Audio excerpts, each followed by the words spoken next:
Hey everybody, I'm William. I'm Kina. And we are the Nerdyweds. So we're here with, what is your name? I am Gunnar. And what's your organization? We are Dragon's Head Productions. Okay, so Here we are Dragon's Head Viking Merchant Caravan. And what is your goal for when you're at the Ren Fair? We teach people from a lot of misconceptions of the Viking and the Norse people. Mm-hmm. So we teach from an anthropological side, not a Hollywood side. We have helmets over there that do not have horns. It's amazing how many people do not know that the Vikings did not have horns. The whole group in Minnesota. So, I mean, I thought, they had horns because that's what Hollywood told us. So there's only you just messed up my whole outfit. Only one clan that we know, and they live in Burke, and they ride dragons. Mm-hmm. But other than that, no. So how long have you been doing Ren Fairs? Since 2003. What do you love about it? The friendships that you make, and being in this setting, the knowledge you can impart to other people. That's what was exciting when we walked around the first time, the things that you were telling us about, like the differences and the things that you can learn just from coming and visiting you guys. And you were talking about the game that's been played over there, and I thought it was really interesting as well. You were saying that your son teaches that? My son is the one in the blue shirt with the long hair. His name is Thoradin, named after the gods of strength and wisdom, Thor and Odin. Mm-hmm. And my wife said you can't give him strength without the wisdom to use it. He's teaching Nefertafel now. The H is silent. Mm-hmm. Nefertafel was played from 400 BC to 1000 AD, and in 1000 AD, chess came into being. Mm-hmm. So it's basically the precursor to chess. Really? Nefertafel means king's table. Mm-hmm. So like you said, you have the opportunity to learn something new. I didn't, we're really into board games. Uh-huh. So to learn something like that, you would think we would already know, and we didn't. So it's just exciting to come to something like this, and you think you're just gonna have a turkey leg, which you can. You're right, you can. But you can learn too, yeah. But yes, and there are many Tafel games. The Romans had a game called Go, which you capture people in Nefertafel, very similar to Go. This game, Nefertafel, we have found them in the graves anywhere from a 9x9 to a 15x15 square. So we think that probably every village probably had their own house rules and how they played it. Okay. So are you able to at least give your son a good run for his money, or does he beat you every time? I think I beat him last time for the first time in a long time. Now, so that means you can't play again for a long time, because the last game you won. I learned chess when I was 5, so when he turned 5, I taught him chess. Then I taught him Nefertafel, and when I did, he just became fanatic with that, and I couldn't beat him for a long time. Game over, man, game over. So you were also telling me about your fearless leader at the front. Yes. So you were saying there's a lot of things that she can teach as well. She has everything about textiles, culture, folklore. It's an amazing one to listen to. And what I tell people is, you go in there and you listen, and you will learn things you did not know you wanted to learn. And then all of the tents that you see from here to she made all the tents. She made all our costuming. Our home show is Sarasota Medieval Fair. She made the shade flies over the chess match and joust.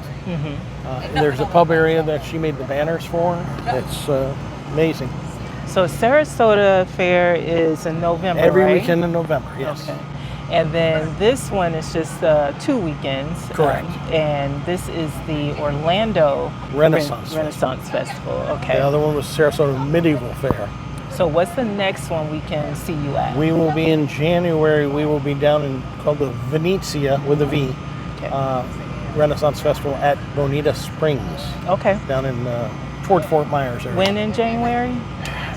I think it's the second weekend.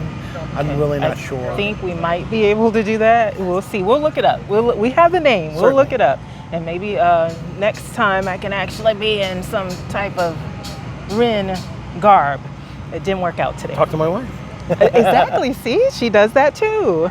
So you have a whole group here that does different things, and it's just very nice to see got a that small you have a group community here in Orlando. Yes, Yeah.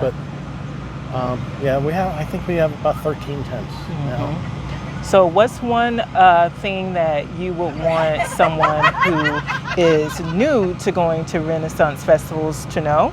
And then what is something you would like someone who comes all the time and may be a little bit burnt out? Well, the nice thing about our Viking camp, we're a laid-back area. So if the sights and the sound get too much, we always say, come to the Viking area, sit down, relax. We're not here to push anything on you or sell you anything. We're just here to educate. People for the first time, they want the turkey leg. And there's nothing wrong with that. It's hot, but just see some of the shows is what I would tell you. Sit back and enjoy the shows. There are a lot of people, a lot of artists that give their all, and this is where they start, some of them. I know in the Bay Area, a lot of the famous groups, the Tortuga Twins, the Washing Well Wenches, the Rat Catcher. I mean, they all started in Bay Area, and now they go travel the country. They really do, and we go to Barf Bay Area Renaissance Festival quite a bit, and those are some of the staples. But like you said, that people start out at Ren fairs like this, and you can see the development. That's nice to watch. Yeah. And you have food, you have entertainment, you have education. So yes, there's education, but there's fun with your education. Yes, there is. There's so much you can get from a Ren fair. People just give it a try. You can see what vending was like. It wasn't all brick and mortar stores. They had people. There's a gentleman out here that has a snail on his thing. I saw him. He's a traveling snail salesman. A snailsman. Yeah, it's easy for him to say, but and that's what they did. They sold their wares. I got such a kick out of that when I saw him, but I didn't really even make the connection that yes, this is how they did this back in the day. So there's so many things you walk around and you look at and you get a kick out of it, but then you make that connection when you speak with someone like you that this is part of history. Right. Like you, the lady here, she teaches textiles and such, and it's hard to remember. Before you could go to the Mart of the Wall or that French place Target, you had to make your own clothes. You couldn't just buy them.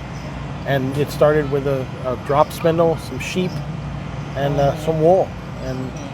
And you would be able to make something like this. So the sails on the ships, on the Viking ships. Yes. Probably when they landed, all they had to do was get some wood out of the thing and put it over, and now they have a tent. Yes, multi-purpose, right. You were saying earlier, because I was like, oh, this is painted, and you're like, no, this is how did you say it? You dyed it. It's dyed. It's not dyed. The blue. It's not called dye. It's staining. Thank you. Yes. I said it the first time. I'll never do that again. But yeah, that's. You have to get closer to him. Oh. You'll never do the stained again? No, I wouldn't stain them again. I would go with a different way. This is Big Blue. She's our market tent, we call it. It's the oldest of our tents. Okay. So we've heard a lot about you. All good. Mostly lies. Mostly lies. If it was good, it had to have been a lie. What's your name? So my name is Stephanie. I go by Freitas when I'm doing this. But because I do mostly teaching, and when you teach people, it's a lot easier. It's more authentic. People can understand you better if you speak to them as yourself instead of trying to be a character when you're teaching them. It comes out as not being real. So because I'm mostly teaching, I don't really use a persona. I have one. I have a whole bag full of them, to be perfectly honest. I've been doing this for 33 years. I've been an entertainer since I was 5. We're not saying what that is at this point. In fact, I really we'll just go with I started this for 33 years ago and I was 5. I like the sound of it. I believe it. Yeah. But yeah, so I teach the anthropology of the Viking Age. It used to be textiles of the Viking Age, but now I do a lot more than that. I've unfortunately had to put everything away because the sky is being a little stupid today. And wool will absorb up to 35% of its weight in moisture before I can tell it's wet. So when I go and pack it into tubs for the next 4 or 5 days, now I've packed away wet wool. Smells like Not sheep. awesome. It really does. The 6 dye days. work that she's done on some of them. Oh, right. So the yarn, you when can she see. dyes them, they're wet, and they travel with us, and I'm like, oh, wet sheep. So what this is I do hand-dyed art yarn, which there's not, in fact, I don't know anybody else on the circuit that's doing it. Because when I do my drop spindle, my hand spun, which looks like this. A lot of people are like, oh, I want to buy some of your hand spun yarn. I'm like, yeah, I bet you do. I mean, and you probably do. I bet your heart does. I know your mind might, but your wallet just left and you're not even inside.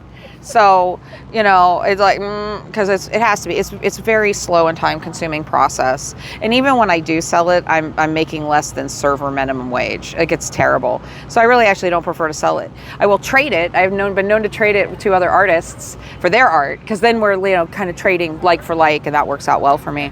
But overall, no, it doesn't. It just doesn't pay out. But so buying this, as you can see, like, so I just made a yard while we were talking. It took me about a minute.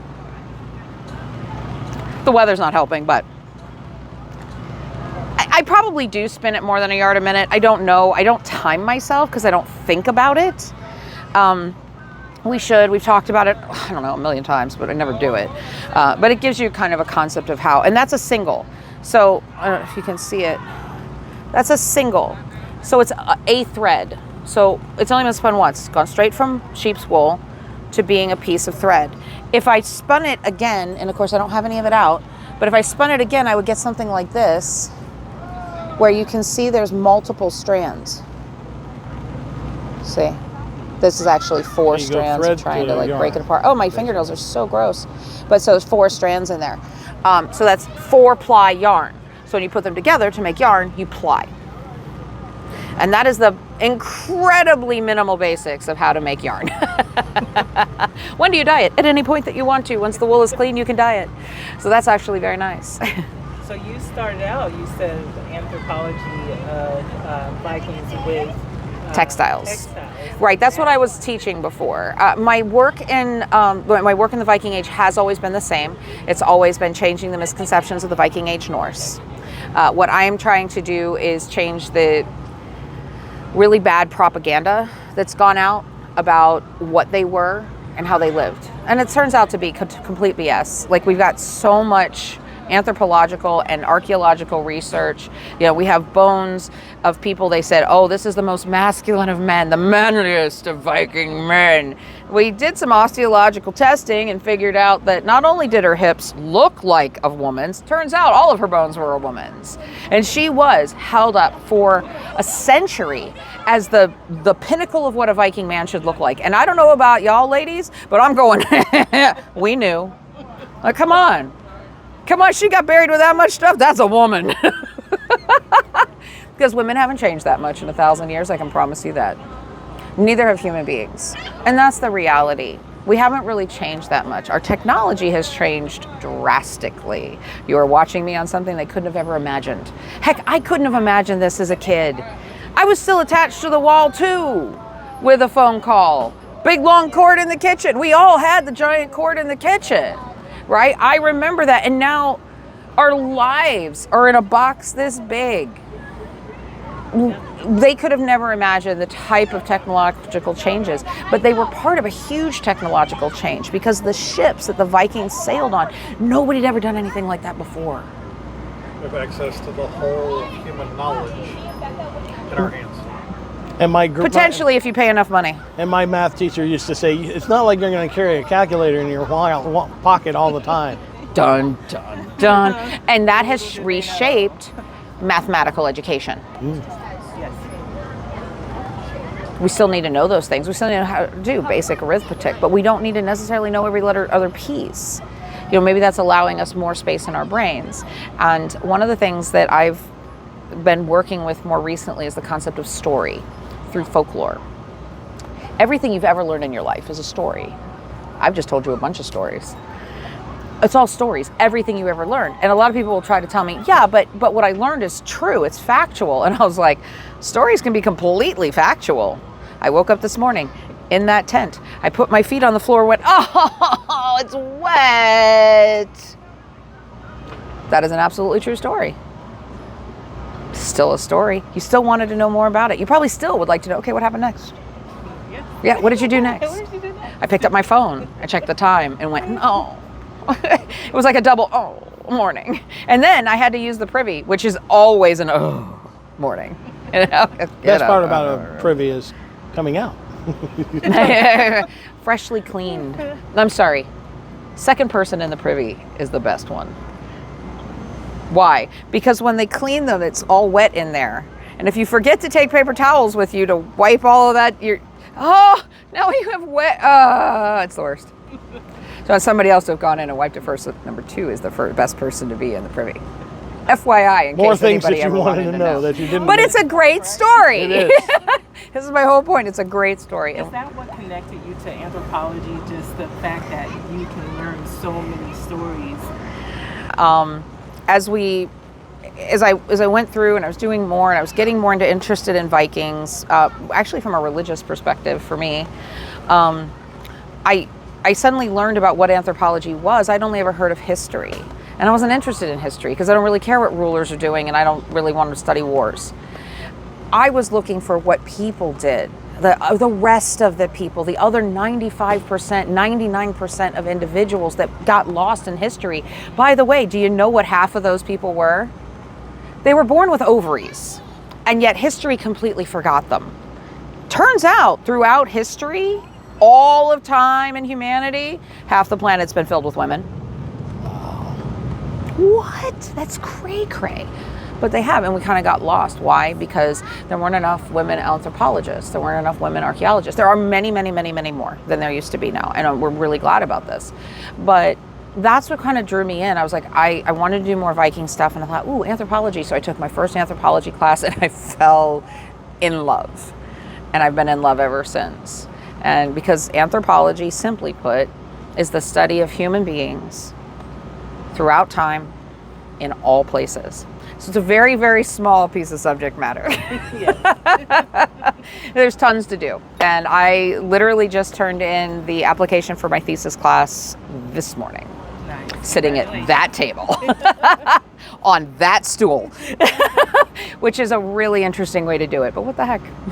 But it works for you. It does. You it did does. You Yep. got it done. Yep. Congratulations. Thank you. Thank And you. Thank you for taking the time to speak with us. Absolutely. We really love what you guys do here. Thank you. And you vocalized it perfectly of why we like coming to do stuff like this. It's fun. Thank you. But then you also have the opportunity to learn something about history and culture and society. Sometimes what you're learning without knowing you're learning, and isn't that the best ones? All right, When close are- this out with another Viking dad joke. I knew you were going to No, God's All way. right. What do you call a vampire Viking? Nosferatu. Yeah, we're encouraging him to make a Viking dad joke book. I don't think he's got enough of them for a book. Maybe a pamphlet. Oh, a pamphlet would be hilarious, though. Here's your Viking dad joke pamphlet. Group effort. No, I'm not telling those bad jokes. Mine are funny when I tell them. She's got me. I like the